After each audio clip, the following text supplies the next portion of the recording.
13 mars. Juges chapitre 7, chapitre 8, chapitre 9. Jérubaal, qui est Gédéon, et tout le peuple qui était avec lui, se levèrent de bon matin et campèrent près de la source de Harod. Le camp de Madian était au nord de Gédéon, vers la colline de Morée, dans la vallée. L'Éternel dit à Gédéon, « Le peuple que tu as avec toi est trop nombreux pour que je livre Madian entre ses mains. Il pourrait en tirer gloire contre moi et dire, « C'est ma main qui m'a délivré. » Publie donc ceci aux oreilles du peuple, que celui qui est craintif et qui a peur s'en retourne et s'éloigne de la montagne de Galaad. 22 000 hommes parmi le peuple s'en retournèrent, et il en resta 10 000. L'Éternel dit à Gédéon, « Le peuple est encore trop nombreux. Fais-les descendre vers l'eau, et là je t'en ferai le triage. Celui dont je te dirai que celui-ci aille avec toi, ira avec toi. Et celui dont je te dirai que celui-ci n'aille pas avec toi, n'ira pas avec toi. » Gédéon fit descendre le peuple vers l'eau, et l'Éternel dit à Gédéon, « Tous ceux qui laperont l'eau avec la langue, comme lappe le chien, tu les sépareras de tous ceux qui se mettront à genoux pour boire. Ceux qui lapèrent l'eau en la portant à la bouche avec leurs mains furent au nombre de 300 hommes, et tout le reste du peuple se mit à genoux pour boire. Et l'Éternel dit à Gédéon, « C'est par les 300 hommes qui ont lapé que je vous sauverai et que je livrerai Madian entre tes mains. Que tout le reste du peuple s'en aille chacun chez soi. » On prit les vivres du peuple et ses trompettes, puis Gédéon renvoya tous les hommes d'Israël, chacun dans sa tente, et il retint les 300 hommes. Le camp de Madian était au-dessous de lui dans la vallée. L'Éternel dit à Gédéon, « Pendant la nuit, lève-toi, descends au camp, car je l'ai livré entre tes mains. Si tu crains de descendre, descends-y avec Pura, ton serviteur. Tu écouteras ce qu'ils diront, et après cela, tes mains seront fortifiées. Descends donc au camp. » Il descendit avec Pura, son serviteur, jusqu'au avant-poste du camp. Madian, Amalek et tous les fils de l'Orient étaient répandus dans la ville comme une multitude de sauterelles, et leurs chameaux étaient innombrables comme le sable qui est sur le bord de la mer. Gédéon arriva, et voici, un homme racontait à son camarade un songe. Il disait, « J'ai eu un songe, et voici un gâteau de pain d'orge roulait dans le camp de Madian. Il est venu heurter jusqu'à la tête, et elle est tombée. Il l'a retournée sans dessus-dessous, et elle a été renversée. » Son camarade répondit et dit, « Ce n'est pas autre chose que l'épée de Gédéon, fils de Joas, homme d'Israël. Dieu a livré entre ses mains Madian et tout le camp. » Lorsque Gédéon eut entendu le récit du songe et son explication, il se prosterna, revint au camp d'Israël et dit, « Levez-vous, car l'Éternel a livré entre vos mains le camp de Madian. » Il divisa en 3 corps les 300 hommes, et il leur remit à tous des trompettes et des couches vides, avec des flambeaux dans les couches. Il leur dit, « Vous me regarderez et vous ferez comme moi. Dès que j'aborderai le camp, vous ferez ce que je ferai. Et quand je sonnerai de la trompette, moi et tous ceux qui seront avec moi, vous sonnerez aussi de la trompette tout autour du camp, et vous direz, pour l'Éternel et pour Gédéon. » Gédéon et les 100 hommes qui étaient avec lui arrivèrent au bord du camp, au commencement de la veille du milieu, comme on venait de placer les gardes. Ils sonnèrent de la trompette et brisèrent les couches qu'ils avaient à la main. Les 3 corps sonnèrent de la trompette et brisèrent les couches. Ils saisirent de la main gauche les flambeaux et de la main droite les trompettes pour sonner, et ils s'écrièrent, « Épée pour l'Éternel et pour Gédéon. » Ils restèrent chacun à sa place autour du camp, et tout le camp se mit à courir, à pousser des cris et à prendre la fuite. Les 300 hommes sonnèrent encore de la trompette, et dans tout le camp, l'Éternel leur fit tourner l'épée les uns contre les autres. Le camp s'enfuit jusqu'à Beth-Shitta, vers Serera, jusqu'au bord d'Abel-Méhola, près de Tabat. Les hommes d'Israël se rassemblèrent, ceux de Nephtali, d'Azer et de tout Manassé, et ils poursuivirent Madian. Gédéon envoya des messagers dans toute la montagne d'Éphraïm pour dire « Descendez à la rencontre de Madian et coupez-leur le passage des eaux jusqu'à Beth-Bara et celui du Jourdain. » Tous les hommes d'Éphraïm se rassemblèrent et ils s'emparèrent du passage des eaux jusqu'à Beth-Bara et de celui du Jourdain. Ils saisirent 2 chefs de Madian, Oreb et Zéeb. Ils tuèrent Oreb au rocher d'Oreb et ils tuèrent Zéreb au pressoir de Zéeb. Ils poursuivirent Madian et ils apportèrent les têtes d'Oreb et de Zéeb à Gédéon de l'autre côté du Jourdain. Chapitre 8.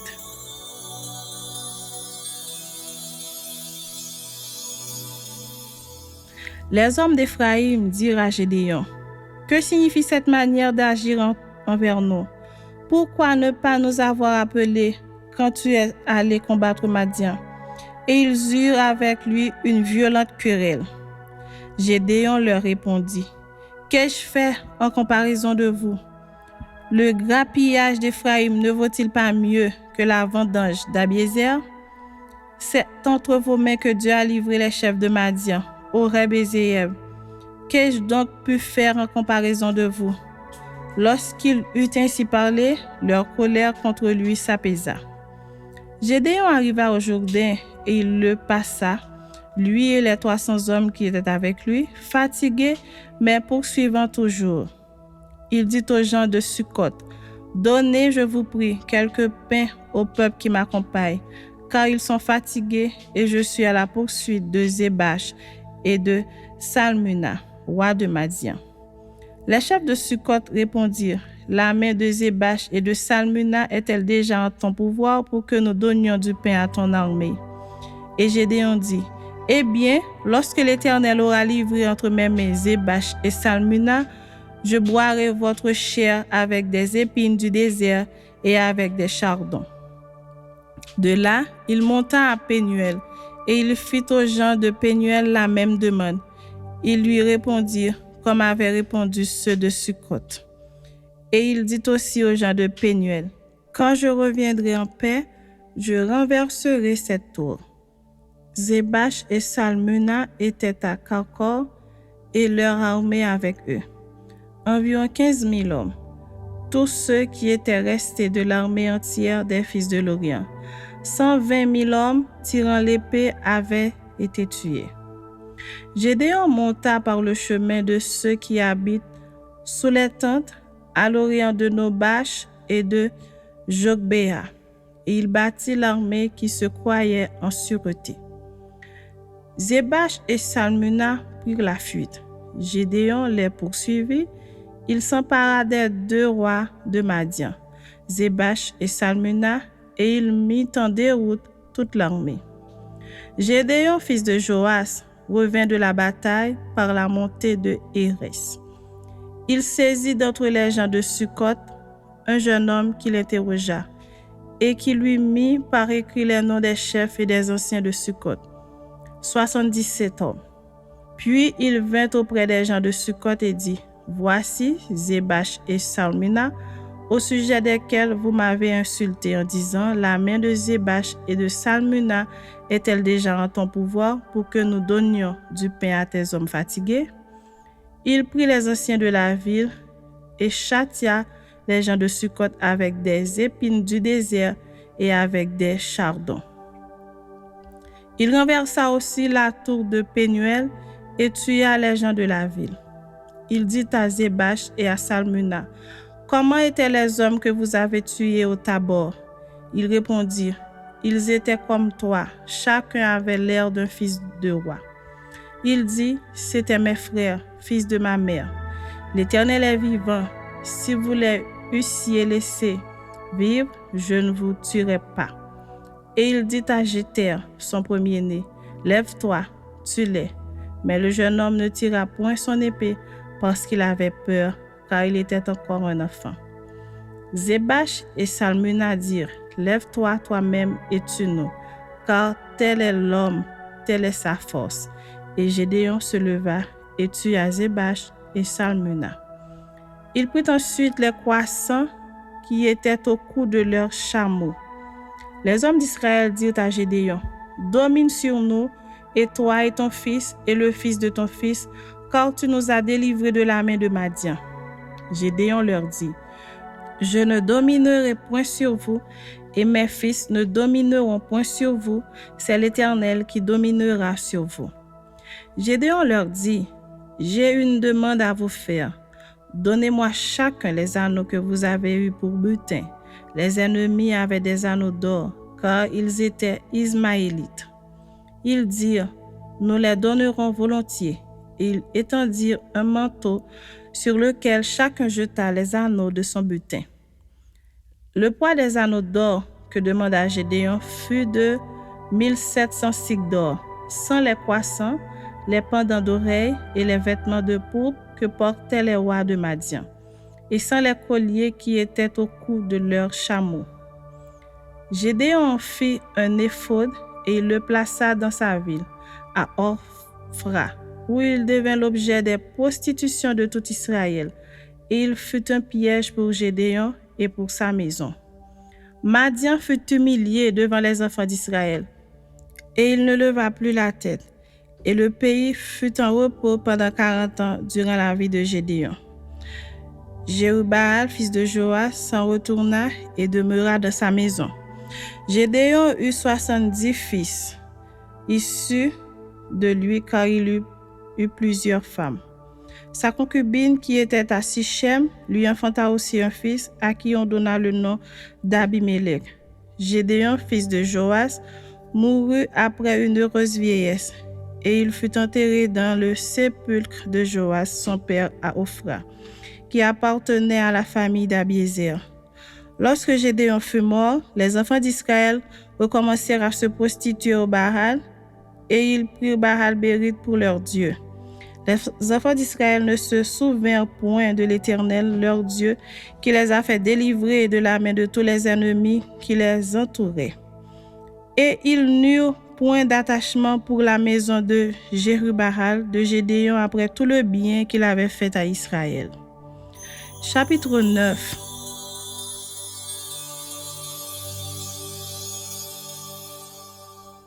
Abimélec, fils de Jérubaal, se rendit à Sichem vers les frères de sa mère, et voici comment il leur parla, ainsi qu'à toute la famille de la maison du père de sa mère. Dites, je vous prie, aux oreilles de tous les habitants de Sichem, vaut-il mieux pour vous que 70 hommes, tout fils de Jérubaal, domine sur vous, ou qu'un seul homme domine sur vous? Et souvenez-vous que je suis votre os et votre chair.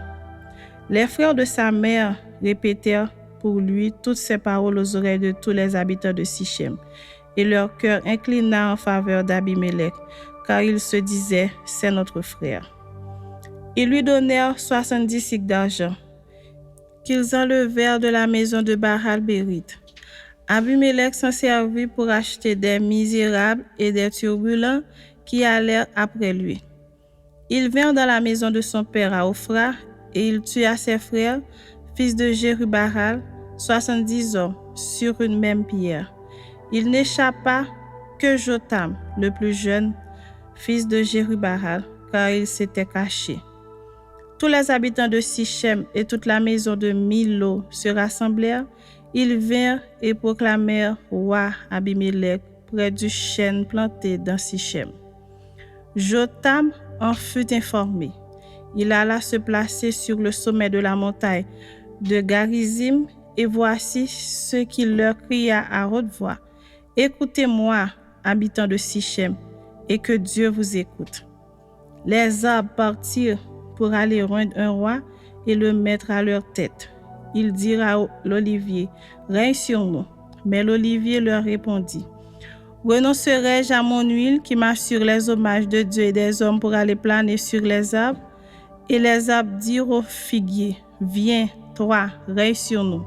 Mais le figuier leur répondit, renoncerai-je à ma douceur et à mon excellent fruit pour aller planer sur les arbres? Et les arbres dirent à la vigne, viens, toi, règne sur nous. Mais la vigne leur répondit, renoncerai-je à mon vin qui réjouit Dieu et les hommes pour aller planer sur les arbres? Alors tous les arbres dirent au buisson d'épines, viens, toi, règne sur nous.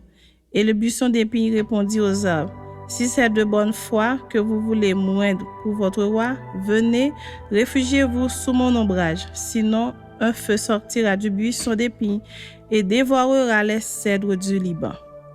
Maintenant, est-ce de bonne foi et avec intégrité que vous avez agi en proclamant roi Abimélec? Avez-vous eu de la bienveillance pour Jérubaal et sa maison? L'avez-vous traité selon les services qu'il a rendus? Car mon père a combattu pour vous, il a exposé sa vie et il vous a délivré de la main de Madian. Et vous vous êtes levé contre la maison de mon père. Vous avez tué ses fils, 70 hommes sur une même pierre. Et vous avez proclamé roi sur les habitants de Sichem, Abimélec, fils de sa servante, parce qu'il est votre frère. Si c'est de bonne foi et avec intégrité qu'en ce jour vous avez agi envers Jérubaal et sa maison, eh bien qu'Abimélec fasse votre joie et que vous fassiez aussi la sienne. Sinon, qu'un feu sorte d'Abimélec et dévore les habitants de Sichem et la maison de Milo, et qu'un feu sorte des habitants de Sichem et de la maison de Milo et dévore Abimélec. Jotam se retira et prit la fuite. Il s'en alla à Bir, où il demeura loin d'Abimélec, son frère. Abimélec avait dominé 3 ans sur Israël. Alors Dieu envoya un mauvais esprit entre Abimélec et les habitants de Sichem, et les habitants de Sichem furent infidèles à Abimélec, afin que la violence commise sur les 70 fils de Jérubaal reçût son châtiment et que leur sang retombât sur Abimélec, leur frère, qui les avait tués, et sur les habitants de Sichem, qu'il avait aidé à tuer ses frères. Les habitants de Sichem placèrent en embuscade contre lui, sur les sommets des montagnes, des gens qui dépouillaient tous ceux qui passaient près d'eux sur le chemin. Et cela fut rapporté à Abimélec. Gahal, fils d'Ebed, vint après ses frères, et ils passèrent à Sichem. Les habitants de Sichem eurent confiance en lui. Ils sortirent dans la campagne, vendangèrent leurs vignes, foulèrent les raisins et se livrèrent à des réjouissances.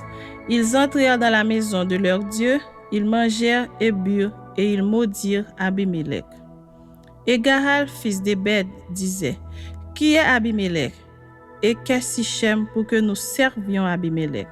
N'est-il pas fils de Jérubaal? Et Zébul, n'est-il pas son commissaire?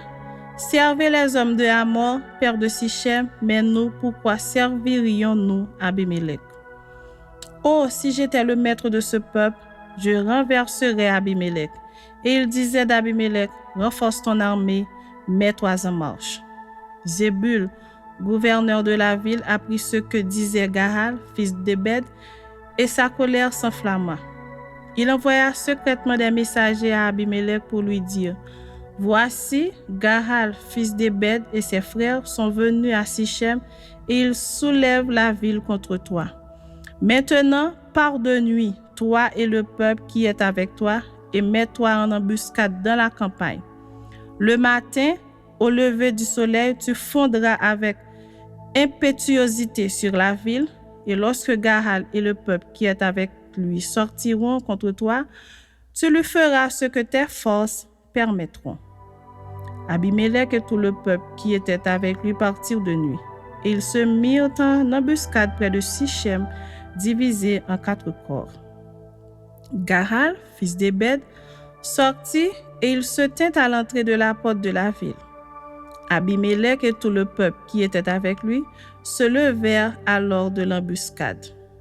Gahal aperçut le peuple et il dit à Zébul, « Voici un peuple qui descend du sommet des montagnes. » Zébul lui répondit, « C'est l'ombre des montagnes que tu prends pour des hommes. » Gahal, reprenant la parole, dit, « C'est bien un peuple qui descend des hauteurs du pays, et une troupe arrive par le chemin du chêne des devins. Zébul lui répondit, « Où donc est ta bouche, toi qui disais qui est Abimélec, pour que nous le servions? N'est-ce point là le peuple que tu méprisais? Marche maintenant, livre-lui bataille. » Gahal s'avança à la tête des habitants de Sichem et livra bataille à Abimélec. Poursuivi par Abimélec, il prit la fuite devant lui, et beaucoup d'hommes tombèrent morts jusqu'à l'entrée de la porte. Abimélec s'arrêta à Aruma, et Zébul chassa Gahal et ses frères qui ne purent rester à Sichem. Le lendemain, le peuple sortit dans la campagne. Abimélec, qui en fut informé, prit sa troupe, la partagea en 3 corps et se mit en embuscade dans la campagne. Ayant vu le peuple sortir de la ville, il se leva contre eux et les battit. Abimélec et les corps qui étaient avec lui se portèrent en avant et se placèrent à l'entrée de la porte de la ville. 2 de ces corps se jetèrent sur tous ceux qui étaient dans la campagne et les battirent. Abimélec attaqua la ville pendant toute la journée. Il s'en empara et tua le peuple qui s'y trouvait. Puis il rasa la ville et y sema du sel. À cette nouvelle, tous les habitants de la tour de Sichem se rendirent dans la forteresse de la maison du dieu Bérite. On avertit Abimélec que tous les habitants de la tour de Sichem s'y étaient rassemblés. Alors Abimélec monta sur la montagne de Salmon, lui et tout le peuple qui était avec lui. Il prit en main une hache, coupa une branche d'arbre, l'enleva et la mit sur son épaule. Ensuite, il dit au peuple qui était avec lui, « Vous avez vu ce que j'ai fait, hâtez-vous de faire comme moi. » Et ils coupèrent chacun une branche et suivirent Abimélec. Ils placèrent les branches contre la forteresse et ils l'incendièrent avec ceux qui y étaient. Ainsi périrent tous les gens de la tour de Sichem, au nombre d'environ 1000 hommes et femmes. Abimélec marcha contre Thébet. Il assiégea Thébet et s'en empara. Il y avait au milieu de la ville une forte tour où se réfugièrent tous les habitants de la ville. Hommes et femmes, ils fermèrent sur eux et montèrent sur le toit de la tour. Abimélec parvint jusqu'à la tour, il l'attaqua et s'approcha de la porte pour y mettre le feu. Alors une femme lança sur la tête d'Abimélec un morceau de meule de moulin et lui brisa le crâne. Aussitôt, il appela le jeune homme qui portait ses armes et lui dit, « Tire ton épée et donne-moi la mort, de peur qu'on ne dise de moi, c'est une femme qui l'a tué. » Le jeune homme le perça et il mourut. Quand les hommes d'Israël virent qu'Abimélec était mort, ils s'en allèrent chacun chez soi. Ainsi Dieu fit retomber sur Abimélec le mal qu'il avait fait à son père en tuant ses 70 frères. Et Dieu fit retomber sur la tête des gens de Sichem tout le mal qu'ils avaient fait. Ainsi s'accomplit sur eux la malédiction de Jotam, fils de Jérubbaal.